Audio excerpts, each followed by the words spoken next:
Kalau kita ngomongin soal brand sepatu Jepang, pasti kita sepakat kalau mereka selalu jadi yang terdepan soal teknologi dan kualitas. Begitu juga halnya dengan Mizuno. Gak kayak brand lain yang cuma strong di beberapa olahraga tertentu. Brand yang satu ini punya idealisme yang kuat untuk hasilin produk yang inovatif hampir di setiap lini olahraga. Termasuk di cabang olahraga yang gak populer sekalipun. Kibran, kisah brand dunia hari ke-14.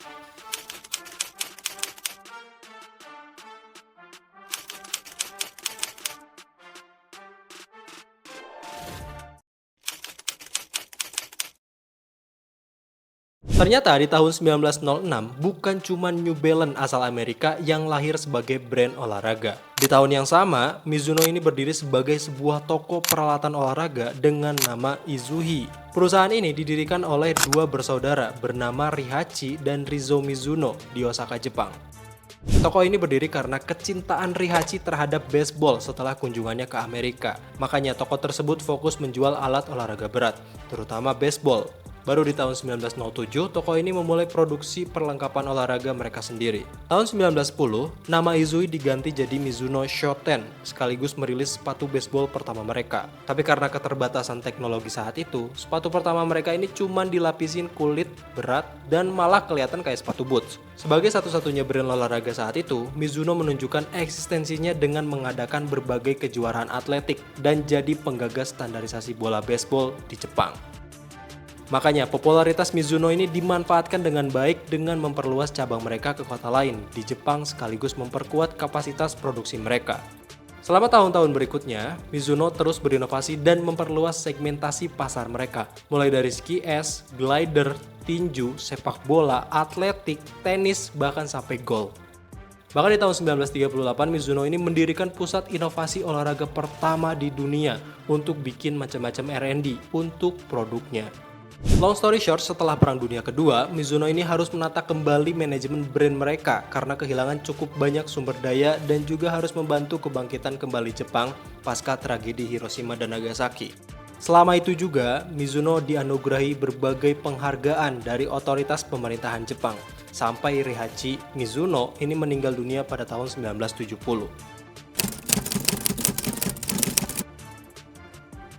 Selama tahun 1970-an, Mizuno mendedikasikan brandnya untuk penelitian ilmiah dalam pengembangan alas kaki. Hingga pada tahun 1972, lini M-Line lahir untuk mencakup semua kebutuhan mulai dari olahraga sampai aktivitas sehari-hari. Makanya ada logo huruf M yang jadi ciri khas sepatu Mizuno M-Line.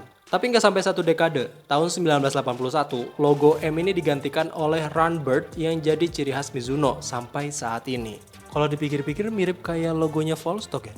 Di atas kertas, Mizuno meraih pencapaian yang banyak sepanjang tahun 1985 sampai 1993 dengan berbagai inovasi baru yang mereka lahirin. Kayak seri Morella untuk sepak bola, Midsole Magical Cloth, Transpower, sampai Dynamic Foot Contour. Akhirnya, tanpa disadari, Mizuno ini udah jadi brand yang begitu besar, lebih berat dan lebih mahal karena setiap inovasinya. Akhirnya, kepala teknisi Mizuno saat itu, Takaya Kimura, membuat sistem teknologi yang lebih ringkas dengan teknologi khas Mizuno yang kita kenal sekarang, yaitu Wave. Akhirnya tahun 1998, Mizuno Wave Rider yang pertama pun rilis. Mungkin kalian belum tahu kalau teknologi Wave Mizuno ini kebalikan dari teknologi Air punya Nike. Teknologi ini bukan cuma meredam benturan, tapi juga ngasih daya lenting buat ngedorong kaki untuk bergerak lebih cepat, sekaligus stabilitas untuk performa atletis.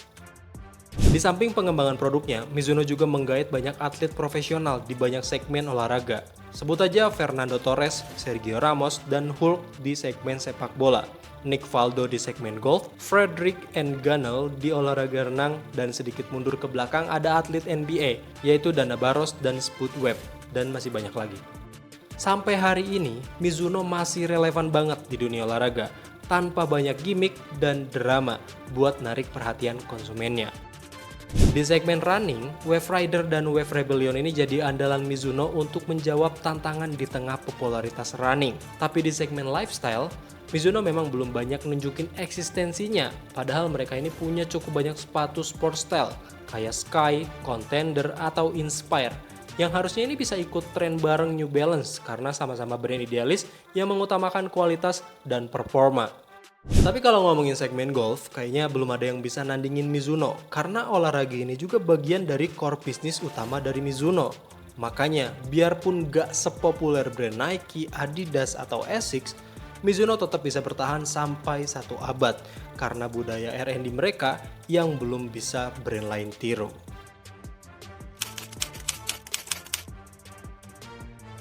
Memang kalau ngomongin Mizuno, kita bakal banyak banget bicara tentang riset dan pengembangan yang udah berlangsung selama 100 tahun lebih. Dedikasi dan warisan dari pendirinya masih terus melekat kuat sama brand Mizuno. Berbeda dengan brand lain yang kuat di 2-3 segmen olahraga, Mizuno ini bakalan ada dan selalu jadi pilihan di segmen olahraga yang nggak terkenal sekalipun. Nilai-nilai ilmu pengetahuan, sportivitas, sampai moral dan budaya ini bikin Mizuno bisa terus berkarya dengan berbagai produk berkelas buatan mereka. Brand ini mengajarkan kalau bisnis bukan selamanya soal profit, tapi juga kontribusi mereka terhadap masyarakat dan juga ilmu pengetahuan jadi pembeda Mizuno dengan brand lain. Idealisme dan nilai nggak selalu jadi penghambat perkembangan, asalkan menuju arah yang lebih baik. Apakah ada brand lokal Indonesia yang punya dedikasi sekuat Mizuno? Atau butuh 100 tahun juga buat brand lokal kita ini bisa mendunia? Yang jelas, selalu ada pelajaran dalam setiap pengalaman. Ker ker ker ker ker ker ker.